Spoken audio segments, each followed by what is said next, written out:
तो हमारे खास कार्यक्रम रिपोर्टर लाइव में आपका स्वागत है। आपको बता दें कि हमारे इस प्रोग्राम में देश के अलग अलग हिस्सों से रिपोर्टर जुड़ते हैं और अपने राज्य की अहम खबरों की जानकारी आप तक पहुंचाते हैं। कौन सी खबर आज रहेगी खास, इसकी रिपोर्ट देंगे विस्तार से। चलिए, दो सहयोगी हमारे साथ जुड़ चुके हैं, लखनऊ से अनिकेत तिवारी और रांची से सुबोध गुप्ता। सबसे पहले अनिकेत तिवारी का रुख कर लेते हैं। अनिकेत, आज की क्या तमाम बड़ी अपडेट यूपी से रहने वाली है, सियासी गलियारों से क्या तमाम बड़ी जानकारी? तो देखिए आयुषी, अगर आज की बड़ी खबरों की बात की जाए तो आज प्रदेश के मुख्यमंत्री योगी आदित्यनाथ अपने गोरखपुर दौरे पर हैं और वहाँ पर तमाम जो गोरखपुर में जो कार्यक्रम है वहाँ पर सम्मिलित होंगे, के साथ जनता से संवाद भी करेंगे और लोगों से मुलाकात भी करेंगे। हालांकि अगर राजनीतिक दृष्टिकोण से अगर बात की जाए आयुषी उत्तर प्रदेश की, तो आज नोएडा में एक बड़ी बैठक होने जा रही है जिसमें जो जी। संगठन के मंत्री हैं वो धर्मपाल वो मौजूद रहेंगे। इसके साथ जो जिला अध्यक्ष है, जो जिला प्रभारी हैं, जो महामंत्री हैं, उन तमाम लोगों के साथ में 2024 का जो रोड मैप है उसको लेकर जो तैयारियां हैं, किस तरह से तैयारी को पुख्ता किया जा रहा है, उनको लेकर आज नोएडा में एक बड़ी बैठक आज होने जा रही है। यकीनन तौर पर अगर राजनीतिक दृष्टिकोण से अगर आयुषी देखा जाए तो आज की जो नोएडा में बैठक होने जा रही है वो बड़ी बैठक है। हालांकि 2024 के चुनावों को अगर मद्देनजर देखा जाए तो प्रदेश में नगरीय चुनाव को सेमीफाइनल के तौर पर भारतीय जनता पार्टी देख रही है और यही कारण है कि नगरीय चुनाव की जो 753 जो इकाइयों में चुनाव जो होना है, उन सीटों पर अपनी प्रबलता के साथ में मजबूत दावेदारी और जीत हासिल करने के लिए लगातार जो संगठन के जो पदाधिकारी है, धर्मपाल की बात की जाए या प्रदेश अध्यक्ष माफ कीजिएगा प्रदेश अध्यक्ष भूपेश सिंह चौधरी की बात की जाए, तो तमाम जो पार्टी के पदाधिकारी हैं, तमाम जो पार्टी के जो कार्यकर्ता हैं, उनको ये बात बताई जा रही है कि प्रदेश और केंद्र सरकार की जो योजनाएं हैं वो कैसे लोगों तक पहुंची। के साथ प्रधानमंत्री नरेंद्र मोदी द्वारा जो जो योजनाएं चलाई जा रही हैं, चाहे जनधन योजना हो, चाहे पीएम आवास योजना हो या स्वनिधि योजना हो, तो तमाम योजनाओं को जन जन तक पहुंचाने का काम कार्यकर्ताओं के माध्यम से किया जाएगा और उसको लेकर आने वाले समय में पखवाड़ा भी चलाया जाएगा भारतीय जनता पार्टी की तरफ से, जहां पर कार्यकर्ता बूथ स्तर पर जाकर लोगों से संवाद स्थापित करेंगे और केंद्र प्रदेश सरकार की जो योजना है उसको लोगों तक बताएंगे ताकि जो 2024 जो चुनाव है उसके लिए खाका तैयार किया सके। इसके जी। साथ एक बड़ी खबर आयुषी आ रही है राजधानी लखनऊ से कि आईटी की लगातार जो छापेमारी हो रही है, उस छापेमारी में राजधानी लखनऊ में भी आज छापेमारी की जा रही है। जो समाजवादी पार्टी क्रांतिकारी के जो राष्ट्रीय अध्यक्ष जिन्होंने पार्टी बनाई थी, गोपाल राय, उनके घर पर छापेमारी आईटी विभाग की तरफ से की जा रही है। बताया ये जा रहा है कि हवाले का पैसे को पॉलिटिकल फंडिंग के लिए इकट्ठा करने का उन पर आरोप लग रहा है और उसको लेकर आईटी की जो छापेमारी है वो गोपाल राय के आवास पर चल रही है। हालांकि आज की बात की बड़ी खबर की अगर आयुष उत्तर प्रदेश की, तो बड़ी खबर नोएडा से आ रही है कि नोएडा में आज बीजेपी की संगठन की आज बड़ी बैठक होने जा रही है जिसमें जिला महामंत्री, जिला अध्यक्ष और तमाम वो पार्टी के कार्यकर्ता, बूथ कार्यकर्ता मौजूद रहेंगे, जिनको ये बताया जाएगा कि प्रदेश और केंद्र सरकार की जो योजना है उनका कितना लोगों को लाभ मिला है और आने वाले समय में और कितना लाभ मिल सकता है। जो केंद्र से जो योजनाएं चलाई जा रही है प्रदेश के लिए, जो प्रदेश की सरकार की जो योजना चलाई जा रही है, तो तमाम उन योजनाओं को जन जन तक पहुंचाने के लिए भारतीय जनता पार्टी पखवाड़ा भी शुरू करेगी और बूथ स्तर पर अपने कार्यकर्ताओं के माध्यम से, बूथ कार्यकर्ताओं के माध्यम से जन संवाद करेगी और लोगों तक पहुंचने का ये प्रयास होगा कि कैसे केंद्र की जो योजनाएं हैं, जो प्रयास है वो लोगों तक पहुंचे और जिस तरह लोगों को लाभ मिला है। आयुष। जी। चलिए निकेत, आप बने रहिए हमारे साथ। रुक कर लेते हैं रांची से, वहां से संवाददाता सुबोध गुप्ता हमारे साथ लाइव जुड़े हुए हैं। सुबोध, क्या तमाम बड़ी अपडेट रांची से मिल पा रही हैं? देखिए, सियासी गलियारों से लगातार वहां से पिछले कई दिनों से सियासी उठापटक का दौर भी जारी था। सीएम हेमंत सोरेन का लगातार देखा जा रहा था कि विश्वास मत भी उन्होंने प्रस्ताव कर दिया। क्या तमाम बड़ी अपडेट रहने वाली है आज की? मुख्यमंत्री हेमंत सोरेन के ऑफिस ऑफ प्रॉफिट मामले में राज्यपाल रमेश बैस आज अपना हो सकता है बंद लिफाफा को खोल सकते हैं, क्योंकि जी। आज सुबह ही राज्यपाल रमेश बैस दिल्ली के एम्स अस्पताल से इलाज कराकर रांची लौट गए हैं और संभावना जताई जा रही है कि आज बंद लिफाफे को खोला जाएगा। चुनाव आयोग का जो लिफाफा है जिसमें मुख्यमंत्री हेमंत सोरेन की सदस्यता जो आयोग करार दी गई है, या इस तरह की संभावनाएं व्यक्त की जा रही है कि उनकी सदस्यता डीबार होगी या अन्य किसी तरह का मामला और भी सामने आ सकते हैं, उस पर राज्यपाल आज रमेश बैस जो है फैसला ले सकते हैं। मैं दूसरी बड़ी खबर ये बता रहा हूँ कि पश्चिम बंगाल में जो कैश कांड में 3 विधायक पकड़े गए थे, आज उनकी दल बदल मामले में जो सुनवाई होने जा रही है। कैश कांड में फंसे 3 विधायक इरफान अंसारी, राजेश कश्यप और विक्सल कोंगाड़ी की आज विधानसभा अध्यक्ष रविंद्रनाथ महतो विधानसभा में सुनवाई करेंगे, उनकी दलीलें सुनेंगे और क्या मामले है पूरी जानकारी लेंगे। तीसरी बड़ी है सियासत गलियारों से ये कि आज मुख्यमंत्री हेमंत सोरेन झारखंड के वरीय पदाधिकारियों के साथ प्रोजेक्ट भवन में बैठक करने जा रहे हैं। बैठक की 11 बजे से प्रारंभ होगी। सभी पदाधिकारी और राज्य के तमाम मंत्री उसमें शामिल होंगे। उसके साथ ही पुरानी पेंशन योजना जो मुख्यमंत्री हेमंत सोरेन ने स्वीकृति दी है, उस पर लोग आभार व्यक्त करेंगे। उसके साथ ही पदाधिकारी द्वारा सम्मानित जो है स्वागत करने का भी फैसला लिया गया है। मैं और भी बता दूं कि आज झारखंड के जो वरीय पुलिस पदाधिकारी लोग हैं, लातेहार जिला में नक्सलियों के गढ़ में जाने वाले हैं। बूढ़ा पहाड़ के नाम से नक्सलियों का गढ़ जाना जाता है। लगातार वहां पे लैंडमाइंस या किसी तरह का नक्सली घटना की सूचनाएं मिल रही थी, जिसके कारण आज तमाम पुलिस के वरीय पदाधिकारी, यहाँ तक कि एडीजी रैंक के अधिकारी भी आज लातेहार के दौरे पर रहेंगे। जी, चलिए सुबोध, आप बने रहिए हमारे साथ। अभी फिलहाल रुकते एक छोटे से ब्रेक के लिए, जल्द लौटेंगे। आप देखते रहिए नेटवर्क 10।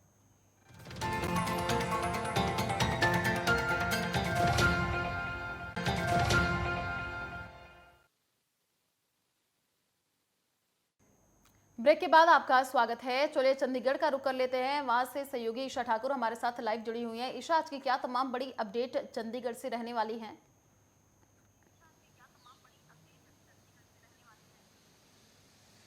जी बिल्कुल आयुषी, देखिए अगर हम चंडीगढ़ की बात करें तो यहाँ पर भी जो दिल्ली की शराब नीति को लेकर राजधानी दिल्ली में इस वक्त बवाल मचा हुआ है। पंजाब तक उसकी आंच पहुंच चुकी है। यहाँ पर देखिए जो पंजाब एक्साइज विभाग के कमिश्नर हैं वरुण रुजम, उनके घर सेक्टर 20 में जो ईडी विभाग के अधिकारी हैं उनकी तरफ से रेड की गई और कई दस्तावेज सीज किए गए हैं। इसके अलावा जो ज्वाइंट कमिश्नर है नरेश दुबे एक्साइज डिपार्टमेंट के, उनका घर पंचकुला सेक्टर 8 में है और बीते कल हमने देखा था देर रात तक ईडी की तरफ से वहां पर भी रेड चली थी और कहीं ना कहीं ये दोनों अधिकारी अब ईडी के शिकंजे में हैं।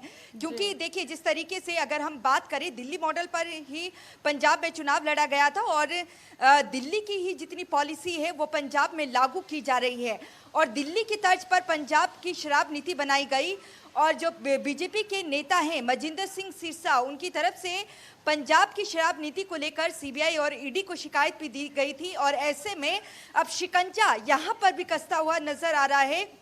देखना ये होगा कि आने वाले दिनों में जो ईडी है उनकी तरफ से किस तरीके का बयान यहाँ पर पेश किया जाता है। लेकिन कहीं ना कहीं आम आदमी पार्टी की सरकार शराब नीति को लेकर अब कानूनी शिकंजे में घिरती हुई नजर आ रही है। एक तरफ मनीष सिसोदिया की बात करें, डिप्टी सीएम हैं दिल्ली के और उनके घर पर ही जो पंजाब शराब नीति बनी थी उनके घर पर बैठक हुई थी और ये जो दोनों अधिकारी हैं नरेश दुबे जो कि ज्वाइंट कमिश्नर हैं एक्साइज विभाग के और वरुण रुजम जो कि कमिश्नर हैं एक्साइज विभाग के, ये दोनों अधिकारी वहां पर मौजूद थे।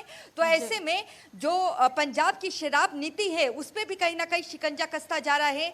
दस्तावेज सीज कर दिए गए हैं। तो अब देखना ये होगा कि आगे जो एक्शन है वो किस तरीके का लिया जाता है। और क्योंकि आज थोड़ी ही देर में जो आप सुप्रीमो हैं अरविंद केजरीवाल वो हरियाणा पहुंचने वाले हैं।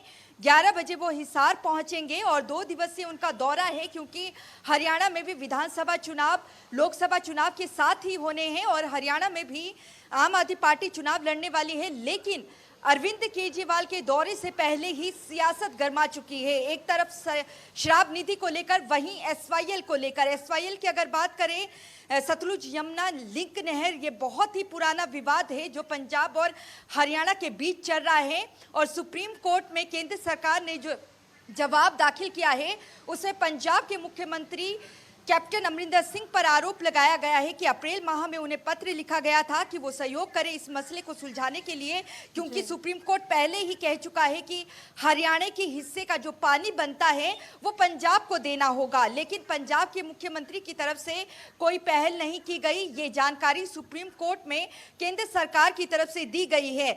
वहीं अगर हम हरियाणा के मुख्यमंत्री की बात करें, उनका कहना है कि अरविंद केजरीवाल को इस पे स्टैंड क्लियर करना होगा क्योंकि हरियाणा पहुंच रहे हैं अरविंद केजरीवाल और अरविंद केजरीवाल पर अब सियासत इसलिए भी गर्मा चुकी है क्योंकि वो हरियाणा से ही ताल्लुक रखते हैं, हिसार से।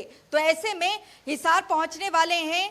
यहाँ पर वो मेक इन इंडिया नंबर 1 अभियान की शुरुआत जरूर करने वाले हैं और शाम को वो सोनाली फोगाट से भी मुलाकात, माफ कीजिएगा, जो दिवंगत अभिनेत्री हैं सोनाली फोगाट के परिजनों से भी मुलाकात यहां पर की जाएगी और आदमपुर जो उपचुनाव है वहां पर भी वो चुनाव लड़ेगी आम आदमी पार्टी। लेकिन उससे पहले यहां पर सियासत गर्मा चुकी है क्योंकि पंजाब में आप सरकार है, दिल्ली में आप सरकार है, हरियाणा में आप सुप्रीमो पहुंच रहे हैं। तो यहाँ भी देखने वाली दिलचस्प बात होगी, सुप्रीम कोर्ट की तरफ से भी जिस तरीके से कहा गया है कि अगर पंजाब के मुख्यमंत्री जवाब नहीं देते हैं तो वो खुद आए, पहल करें इस मसले को सुलझाने की। तो ऐसे में चौतरफा गिरते हुए आप सुप्रीमो अरविंद केजरीवाल नजर आ रहे हैं। वहीं केजरीवाल की जो रैली है उसको भी देखना होगा कि वो जो 3 बजे रैली होगी उससे पहले 1 बजे वो पत्रकार वार्ता को हिसार में संबोधित करेंगे। तो क्या वो इन दोनों मसलों में कुछ बोलते हैं या नहीं, क्योंकि इस वक्त शराब नीति को लेकर बैकफुट पे है केजरीवाल सरकार। तो आयुषी, ये आपने दो एकदम वो बिल्कुल खबरें हैं सही जिन कहा, पर मुख्य बैकफुट तौर पर है से अभी नजर केजरीवाल रहेगी। सरकार। आप नजर बनाए रखिए। आप सभी रिपोर्टर्स लौटेंगे आप सभी के पास। फिलहाल रुकते एक छोटे से ब्रेक के लिए, जल्द लौटेंगे। आप देखते रहिए नेटवर्क 10।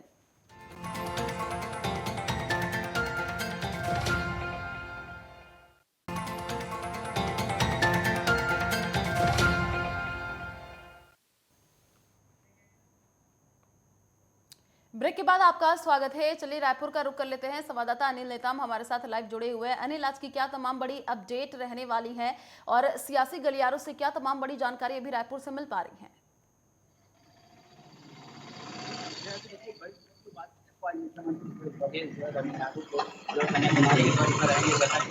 भाजपा का भारत जोड़ो यात्रा है। इस यात्रा में जो है मुख्यमंत्री भूपेश बघेल शामिल होंगे। आज जो है राहुल गांधी की जो है भारत जोड़ो यात्रा वहाँ की निकाली जाएगी। इस यात्रा में आज छत्तीसगढ़ के तमाम जो और भी नेता हैं, जैसे जैसे मकाम है, उनके साथ भी जो कांग्रेस के जो और नेता हैं वो भी इस यात्रा में शामिल होंगे। इसके लिए वे कन्याकुमारी के लिए निकल गए हैं और मुख्यमंत्री भूपेश बघेल भी कन्याकुमारी के लिए यहाँ से रवाना हो गए हैं। दूसरी बड़ी खबर की बात करें, आयोजित तो आज आरएसएस प्रमुख मोहन भागवत राजधानी रायपुर के शाम कल पहुंचे हुए हैं सामने। और आज उनका लगातार जो है जो संघ के लोग हैं उनसे लगातार उनका बैठक रहेगा। मोहन भागवत लगातार यहाँ पर 12 तारीख जो है 12 सितंबर तक यहाँ पर मौजूद रहेंगे। इसी के साथ तीसरी बड़ी खबर की बात करें, आईटी तो आईटी का छापा देखिए छत्तीसगढ़ के 12 अलग अलग जगहों पर पड़ी है। सूत्रों के हिसाब से जानकारी मिली है कि जो क्षेत्र है शराब कारोबारी और इसके जो कारोबारी है उनके जो घर है, उनके मकान है, उनके ठिकानों पर जो है आईटी की छापामारी यहाँ पर पड़ी हुई है। तो बड़ी कार्रवाई है आईटी का जो है छत्तीसगढ़ के जो है लगभग 12 जगहों पर जो है ये कार्रवाई जारी है। दुर्ग, भिलाई, रायपुर, रायगढ़ जैसे तमाम जो क्षेत्र है वहाँ पर आईटी की कार्रवाई लगातार यहाँ पर अभी जारी है।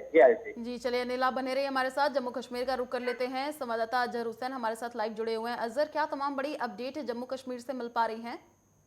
जी आयुषी, अगर हम जम्मू कश्मीर की बात करें, सबसे महत्वपूर्ण और अहम खबर की ओर बात करें तो यहाँ पे जो पोस्ट खीरी अनंतनाग, जो साउथ कश्मीर का अनंतनाग इलाका आता है, तो वहाँ पे जो है सिक्योरिटी फोर्सेस और मिलिटेंट्स के दरमियान जो है काफी देर तक झड़प हुई है।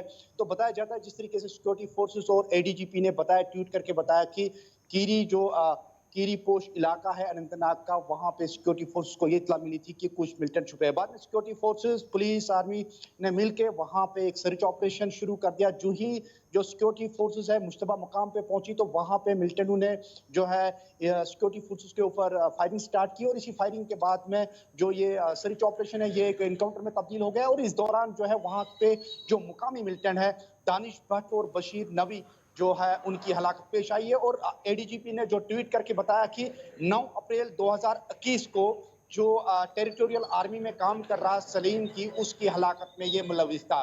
दूसरा जो इंसिडेंट है 9 मई 2021 को जो जबलीपोरा बीज बिहारा में जो वहां पे जो सिविल किलिंग हुई थी जिसमें दो की डेथ हुई थी, तो इस हमले में भी ये जो दोनों मिलिटेंट है वो मुलविस थे। कुल मिला के एडीजीपी ने इसको एक बड़ी कामयाबी से करार देते हुए कहा कि उनके हाथों जो है बड़ी कामयाबी हासिल हुई। दूसरी खबर की ओर अगर हम बात करें, वो खनमू श्रीनगर इलाके से अगर बात करें तो खनमू इलाके में भी वहां पे सिक्योरिटी फोर्स को इत्तला मिली थी कि वहां पे कुछ मिलिटेंट छुपे थे। बाद में सिक्योरिटी फोर्स ने पूरे इलाके को सर्च ऑपरेशन करके, हालांकि मिलिटेंट जो है वहां से भागने में कामयाब हो गए, लेकिन वहां पे जो आईडी जो थी वो तकरीबन 30 से 35 किलो उसका वेट बताया जाता था, तो उसको वहां पे जब्त कर लिया गया। बाद में चलिए अजहर, आप बने रहिए हमारे साथ। रुक करेंगे आपका, रुक कर लेते हैं पटना का। वहां से संवाददाता निशित ठाकुर हमारे साथ लाइव जुड़े हुए हैं।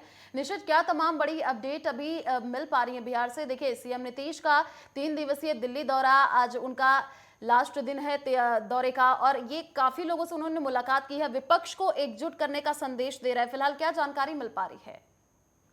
और बिल्कुल देखिए, आज सीएम नीतीश कुमार का दिल्ली का तीसरे दिन का दौरा है और आज जो सबसे पहले उनकी मुलाकात होने वाली है वो सीपीआई के दीपांकर भट्टाचार्य से मुलाकात होगी और ठीक उसके बाद उनकी मुलाकात जो शरद पवार हैं उनसे मुलाकात होने वाली है। और दोनों ही मुलाकात में सबसे अहम मुलाकात शरद पवार से मानी जा रही है, क्योंकि शरद पवार भी एक मेन फैक्टर माने जा रहे हैं मिशन 2024 में। और जब नीतीश कुमार की शरद पवार से मुलाकात होती है उसके बाद क्या कुछ बातचीत होती है और उसके बाद जब वो बाहर आकर बयान देते हैं तो वो क्या बयान देते हैं ये देखना दिलचस्प होगा। मेन फैक्टर बताया है कि 2024 के मिशन में शरद पवार मेन फैक्टर इसलिए है क्योंकि वो नीतीश कुमार का समर्थन कर सकते हैं, सहयोग कर सकते हैं, उनके काम आ सकते हैं। और यही वजह है कि नीतीश कुमार उनसे आज बातचीत करेंगे और कोशिश करेंगे मिशन 2024 में उनको भी अपने साथ लेकर चलने की, उनसे भी सहमति जुटाने की कोशिश करेंगे। और लगातार जिस तरीके से वो विपक्षी पार्टी के नेताओं से मुलाकात कर रहे हैं, 2024 की तैयारी में जुट गए हैं,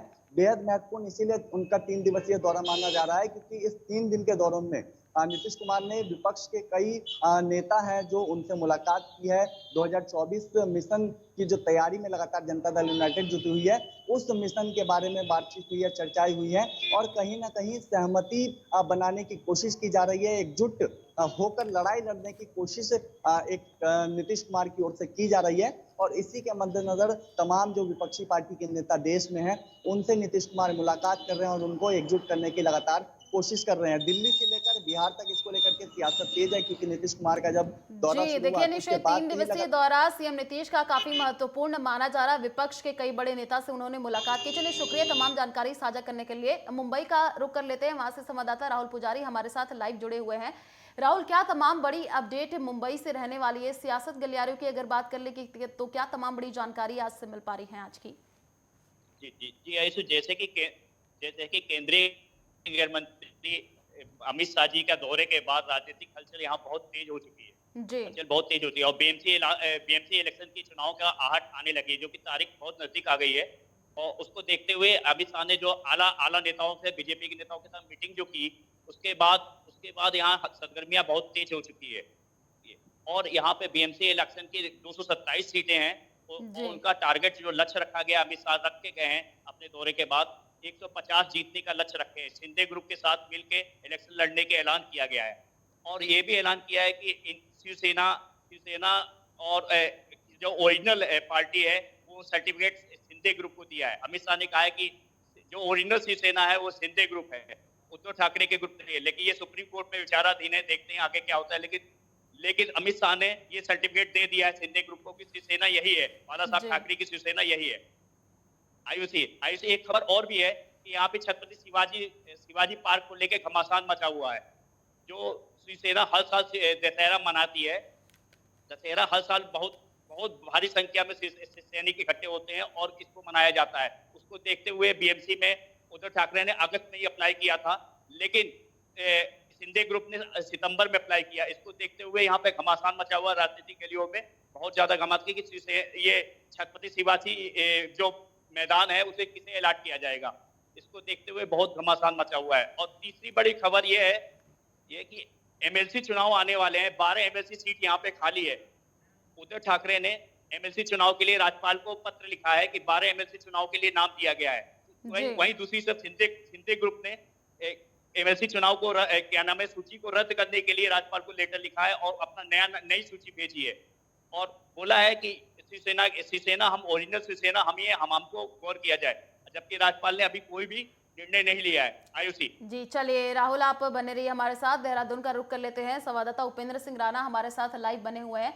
उपेंद्र, क्या तमाम बड़ी अपडेट आज देहरादून से रहने वाली है और मौसम से भी जुड़ी हुई जानकारी आपसे लेना चाहेंगे, क्योंकि पिछले कई दिनों से लगातार भारी बारिश का दौर देखा गया, मौसम विभाग ने अलर्ट भी जारी किया गया। मौसम का क्या अभी मिजाज फिलहाल देखने को मिल रहा है?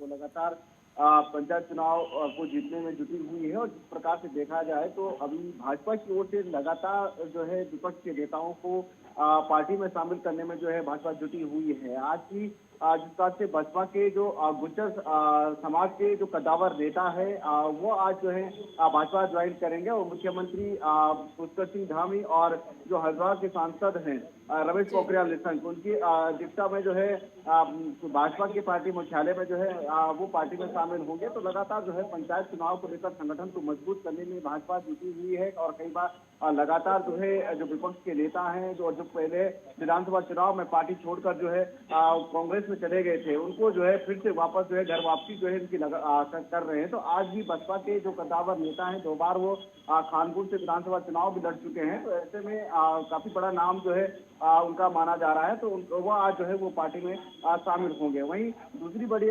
खबर की अगर बात की जाए तो पूर्व मुख्यमंत्री त्रिवेंद्र सिंह रावत को जो है जिस प्रकार से पार्टी हाईकमान ने जो है दिल्ली बुलाया है और वहां पर जो है उनसे बातचीत कर सकते हैं। और माना यह जा रहा है कि जिस प्रकार से विधानसभा भर्ती घोटाला हो या यूपी SSST की भर्ती घोटाले को लेकर जिस प्रकार से बयानबाजी जिस प्रकार से की गई है, ऐसा माना जा रहा है तो कहीं ना कहीं उसको लेकर भी बातचीत कर सकते हैं और साथ ही संगठन को किस तरीके से मजबूत किया जाए उसको लेकर भी बातचीत जो है वो की जा सकती है। तो पूर्व मुख्यमंत्री त्रिवेंद्र सिंह रावत की आज जो है उनको पार्टी हाईकमान के द्वारा जो है वो दिल्ली बुलाया गया है। तीसरी बड़ी खबर मौसम की बात की जाए तो मौसम का मिजाज हालांकि फिर से जो है वो बदल सकता है। जिस प्रकार से अगर अभी प्रदेश की बात की जाए तो मौसम जो है फिलहाल साफ बना हुआ है, लेकिन आने वाले 2-3 दिनों में प्रदेश के कई जिलों में जो है हल्की से मध्यम बारिश जो है वो देखने को मिल सकता है। जिस प्रकार से देहरादून, टिहरी, पिथौरागढ़, चंपावत, बागेश्वर इन जगहों पर लगातार जिस प्रकार से बारिश हो रही है तो ऐसे में